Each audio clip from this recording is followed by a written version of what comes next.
Our next presenter is Marin Magat. Magat. She confused me. Magat. Okay.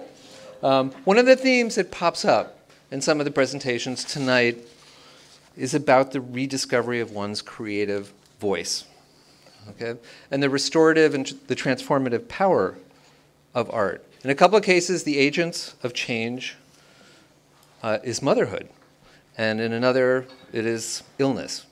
The art and the stories are personal, intimate, and universal.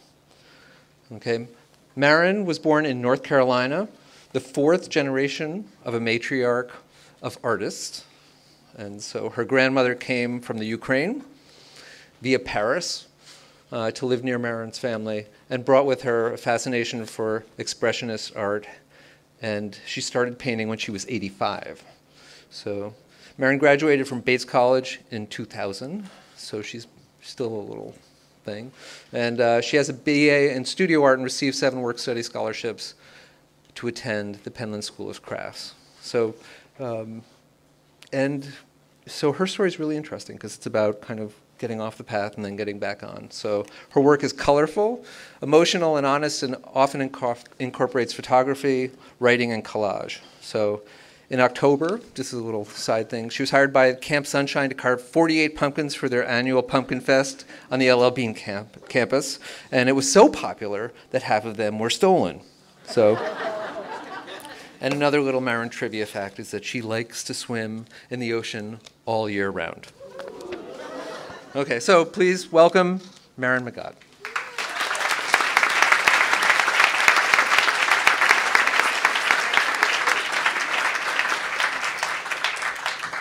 And family.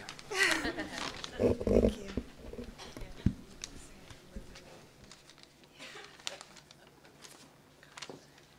you. I guess I can't bounce up here with the mic. So, Doug, you did a great job pronouncing my name.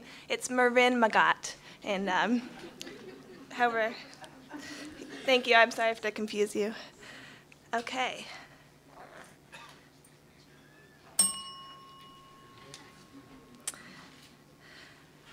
This is a letter to my daughter.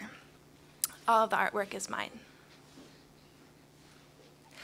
Dear Wesley, at just 5 weeks, you are a brilliant part of our lives. This is the story behind how you came to be. As I discovered, making a baby is more than about eggs and sperm. It is about coming into our full essential selves. At least that is what it meant for me. It starts when I was a baby myself.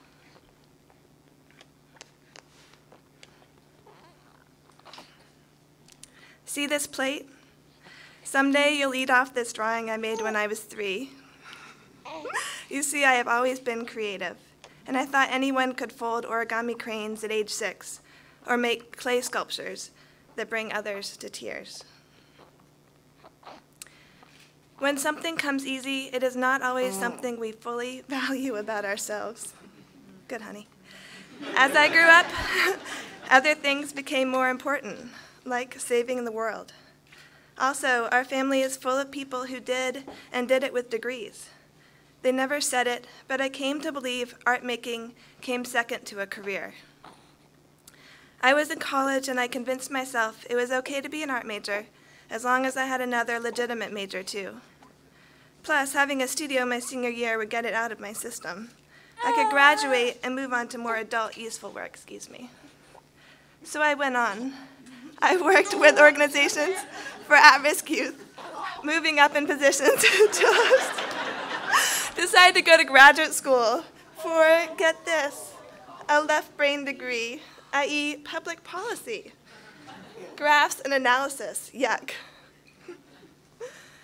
So then I was really stuck in my expectations for myself as a professional. I wanted to find the perfect position in a youth organization to use my new skills. I also wanted to find the perfect place to start a family. On our way to Canada, your dad and I ended up back in Maine. I landed my dream job. And then things started to fall apart. As a result of my great idea to move to Canada, oh God, you guys couldn't hear that, could you? Your dad landed a consulting job. He went to work in Halifax for 6 months. I did not know how much I missed him until my body stopped working. That was about the time my dream job laid me off. This is a big word, amenorrhea. It means I stopped having my period. This may not seem like a big deal, but it means I couldn't get pregnant and have you as your dad and I had always planned. Plus, in the meantime, my hormones were all messed up. I lost a lot of weight. I was anxious, distracted, depressed, and I wasn't doing art. It's funny how the creativity thing that was so natural to me just faded away. I was disconnected from myself and any form of creative play.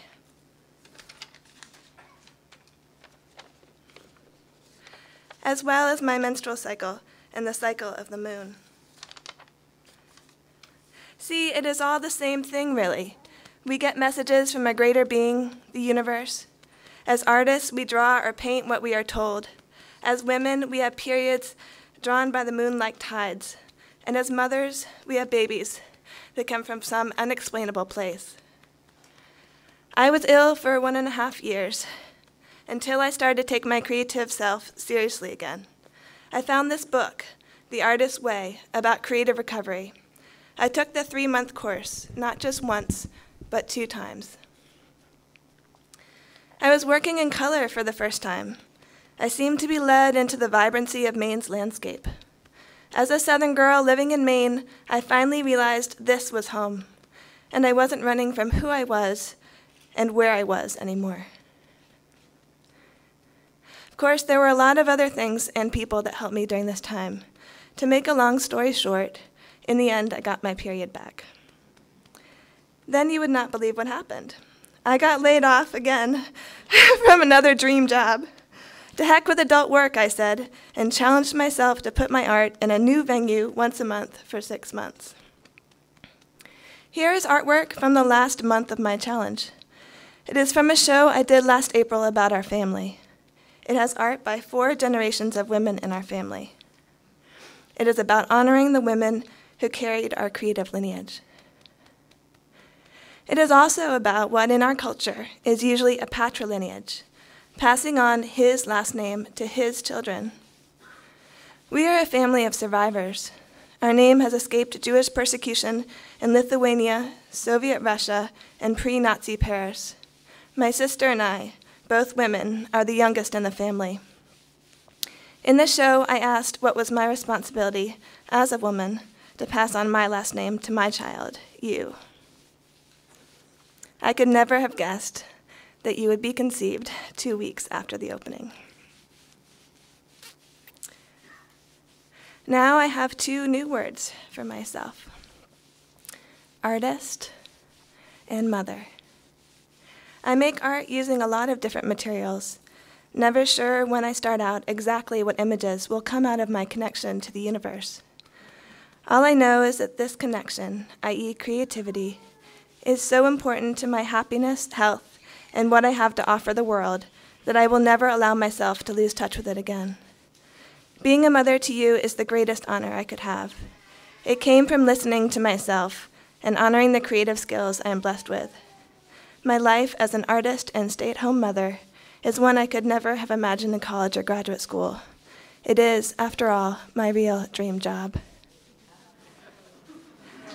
I am no longer the youngest Magat, but more important than passing on a name is this being that I hold. You are my greatest creative project, Wesley. Welcome to this big, beautiful, creative world.